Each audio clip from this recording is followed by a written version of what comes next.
Welcome all. इस video में Nifty का एनालिसिस देख लेते हैं। कल है निफ्टी की मंथली एक्सपायरी, तो हम किस तरह से ट्रेड प्लान कर सकते हैं, कल के लिए क्या इंपॉर्टेंट लेवल्स होगी, सभी चीज़ें डिस्कस करेंगे।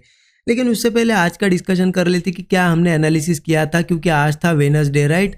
अब देखिए कहीं ना कहीं यहाँ पे देखा जाए कि एक एक्सपेक्टेशन रहता है हमारा मार्केट में हमेशा कि एक बड़ा इवेंट हो गया, जैसे कि बजट सेशन, यूनियन बजट यहाँ पे डिक्लेयर हुआ है, अनाउंस हुआ है। तो हमारा एक एक्सपेक्टेशन रहता है कि मार्केट वन साइडेड रैली पकड़े, ठीक है, वो कोई भी साइड रहे, अप साइड जाए या डाउन साइड जाए, कि एक रैली मार्केट देना चाहिए, वन साइडेड एक यहाँ पे मूव आना चाहिए। लेकिन वो चीज़ हमें कंटिन्यूसली 2 दिन हो गए, मतलब डिक्लेयर बजट कल ही हुआ, ठीक है, आज का भी दिन गया, 2 दिन हो गए, मार्केट साइडवेज ही है, अभी तक डिसीजन नहीं ले पाया कि किस डायरेक्शन में निकलना है। खास करके निफ्टी साइडवेज ही है, ठीक है। अब देखिए हमने क्या डिस्कस किया था वो भी देख लेते। कहीं ना कहीं हमने क्या देखा था कि ऊपर तो 650 के ऊपर ही हम ट्रेड प्लान करेंगे, क्योंकि ऊपर ये रेजिस्टेंस लेवल्स ऑलरेडी बनी हुई है, ठीक है। मार्केट यहाँ ओपन हुआ। डाउन साइड के लिए हमने क्या डिस्कस किया था कि 370 24,370 के नीचे अगर निकलता है और वो सस्टेन करता है तो पुट हम लेंगे। अब 370 लेवल आ कहाँ जाती है, देखिए 370 लेवल लगभग यहाँ पे आती है, 370 लेवल, ठीक है, ओके। अब ये 370 के नीचे कब निकला मार्केट, देखिए यहाँ पे पहले ओपन हुआ साइडवेज ही था, और फिर धीरे धीरे करके 370 के नीचे निकला, ठीक है। अब देखिए एनालिसिस के हिसाब से 370 ब्रेक हुआ, लेकिन क्या ट्रेड बना? ट्रेड के लिए भी मैंने आपको कुछ रूल्स बता के रखे हैं, कल भी यहाँ पे मैंने बताया था कि कैसे हमें ट्रेड लेना होता है। कि चलो मार्केट अगर ऊपर से देखिए कैसे गिरते हुए आ रहा है, देखिए धीरे गिरते हुए आ रहा है और ब्रेक कर रहा है, तो हम ऐसी कंडीशन में कभी भी डायरेक्टली ट्रेड नहीं लेते। हाँ, वही अगर मार्केट यहाँ से गिरते हुए आता और यहाँ बहुत ज़्यादा टाइम स्पेंड करता, 15-20 मिनट ऐसे रेंज बनाता और ब्रेक करता, तो डायरेक्ट पुट ले सकते थे। लेकिन इस कंडीशन में हमें पुट नहीं मतलब पुट नहीं लेना था और ले भी नहीं सकते थे, क्योंकि देखिए ना कहाँ से गिरते हुए आ रहा है, धीरे करके गिरते हुए आ रहा है।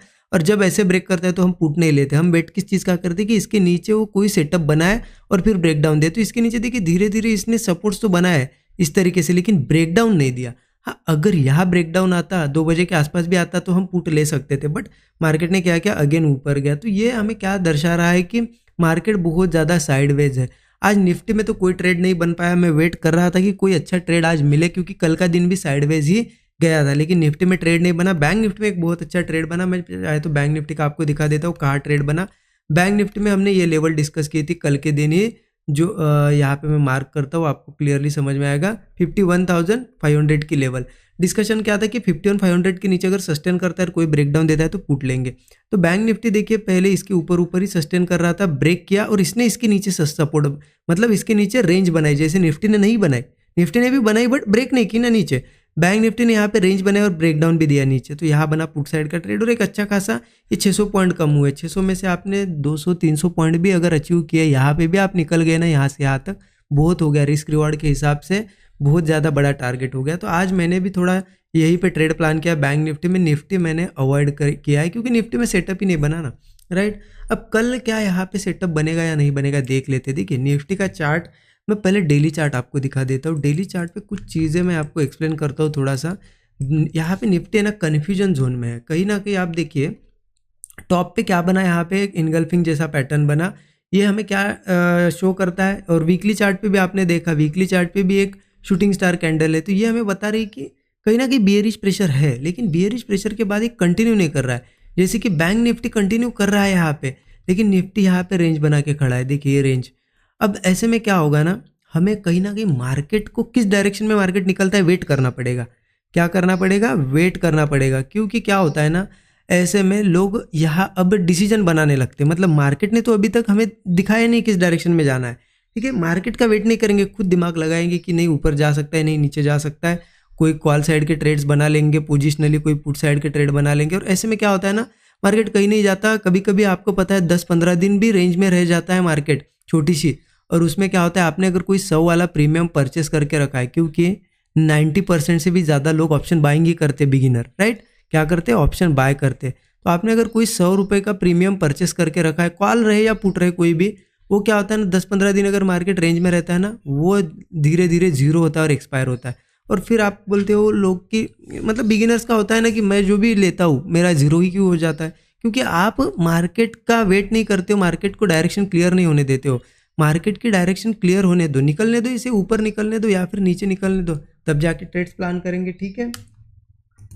तो जो भी पोजिशनल वाले हैं ना उनके लिए मैं थोड़ा एक्सप्लेन कर रहा हूँ। मार्केट अभी भी फंसा हुआ है। अब हम कैसे ट्रेड कर सकते हैं, 15 मिनट चार्ट पे चलते और देख लेते हैं कि हमें कहाँ ट्रेड प्लान करनी चाहिए। क्योंकि देखिए मंथली एक्सपायरी का दिन, अगर मंथली एक्सपायरी है मतलब आप समझ लीजिए कि बहुत ही इंपॉर्टेंट दिन होता है, राइट।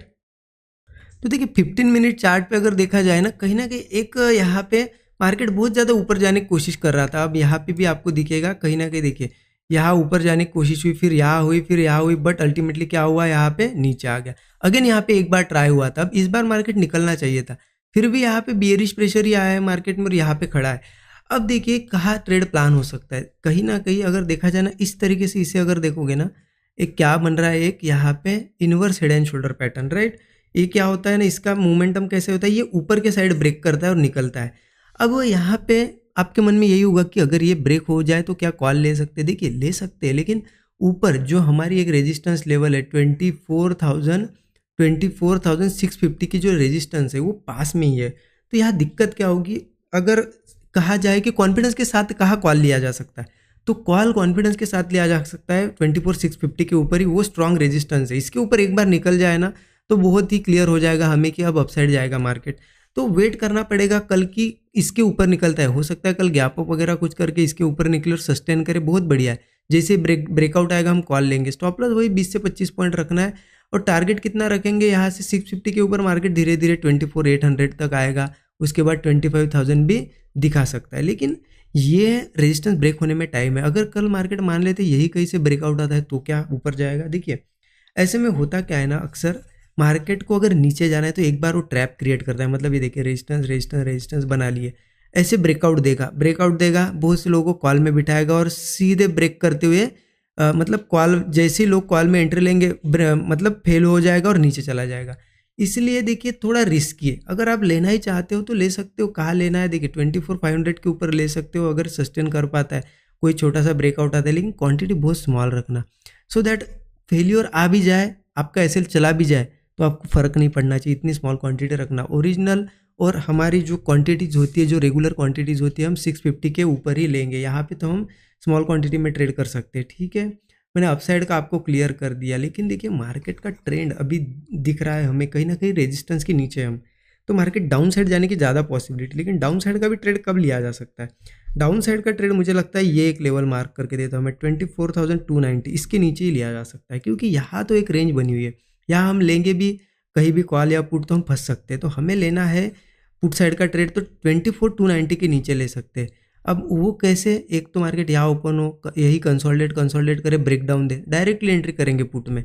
लेकिन अगर मार्केट चलो मान लेते गैप डाउन हुआ, कुछ हुआ, डायरेक्टली ब्रेक करता है, तो फिर वेट करेंगे, इसके नीचे ऐसे रेंज बनने देंगे और ब्रेकडाउन जैसे ही मिलेगा पुट ले लेंगे। स्टॉप लॉस वही 20 से 25 पॉइंट, टारगेट मिनिमम 1:3 रख सकते हो। या फिर नीचे के टारगेट की बात करो तो मार्केट धीरे धीरे 24,020 तक आ सकता है, मतलब 24 समझ सकते हो आप राउंड नंबर। और इसको भी ब्रेक करता है इस सपोर्ट को तो फिर 23,920 तक भी आ सकता है। तो ये नीचे के दो सपोर्ट लेवल मैंने बता दिया आपको। लेकिन नीचे का ट्रेड यही इसके नीचे ही प्लान कर सकते हैं, क्योंकि यहाँ पे तो देखिए ना फंसे हुए हैं हम अभी भी। ये तो एक रेंज बनी हुई है, यहाँ पे हम कहीं भी ट्रेड लेंगे तो फंस सकते हैं, ठीक है। तो इस तरीके से प्लान करना है। देखिए मार्केट में कॉल साइड का ट्रेड बने या पुट साइड का ट्रेड बने, लेकिन ट्रेड तभी लेना है जब वो सेटअप एक्टिवेट हो। क्योंकि होता क्या है ना, जब मार्केट में सेटअप बनता है और फिर ब्रेकआउट ब्रेकडाउन आता है तो वो जल्दी यहाँ पे हमें टारगेट दे देता है। या फिर मार्केट में हम अगर यहीं पे कोई डिसीजन बना लेंगे, हमारे मन में ही कुछ लोग क्या करते हैं ना, यहाँ पे खुद का दिमाग लगाने लगते हैं, मार्केट को ब्रेकआउट ब्रेकडाउन नहीं देने देंगे, कोई सेटअप नहीं बनाने देंगे, यहीं पे दिमाग लगा देंगे कि नहीं आज ऊपर जा सकते, ले लिया कॉल, मार्केट यही के यही रहेगा, फंसा देगा और आपका प्रीमियम जितना भी लोगे वो जीरो हो जाएगा, ठीक है। इसलिए क्या है ना, मार्केट को यहाँ पे सेटअप एक्टिवेट करने दो। जैसे ही सेटअप एक्टिवेट होगा ना, मार्केट ज़्यादा टाइम नहीं लगाएगा टारगेट देने में, कोई भी कॉल साइड का या पुट साइड का रहे, ज़्यादा टाइम नहीं लगाएगा मार्केट, यहाँ पे आपको बहुत ही फास्ट टारगेट दे देगा। लेकिन आपको उस सेटअप का वेट करने के लिए क्या रहेगा, पेशेंस लगेगा, ठीक है ना। पेशेंस अगर तब रखोगे आप सेटअप बनने तक, फिर आपको टारगेट के समय पेशेंस नहीं रखना पड़ेगा, क्योंकि मार्केट फास्ट में दे देगा टारगेट। लेकिन आप कहीं पे भी विदाउट पेशेंस रखे ट्रेड लोगे ना, तो फिर आपको बैठे रहना पड़ेगा, फिर टारगेट नहीं मिलेगा, ठीक है। तो यही चीज़ है, थोड़ी सी ये साइकोलॉजिकल चीज़ें होती है, आप इसे लिख के रखिए, ध्यान में रखिए, क्योंकि यही चीज़ें अगर अप्लाई करोगे ना तो ही आप धीरे धीरे यहाँ पे ट्रैक पे, एक सही ट्रैक पे आओगे ट्रेडिंग के, तभी प्रॉफिट बन पाएगा। ठीक है, आई होप आपको चीज़ें समझ में आ गई। देखिए वीडियो अच्छा लगा तो ज़रूर लाइक कर दिए, अपने दोस्तों के साथ भी शेयर कीजिए। Thank you so much everyone.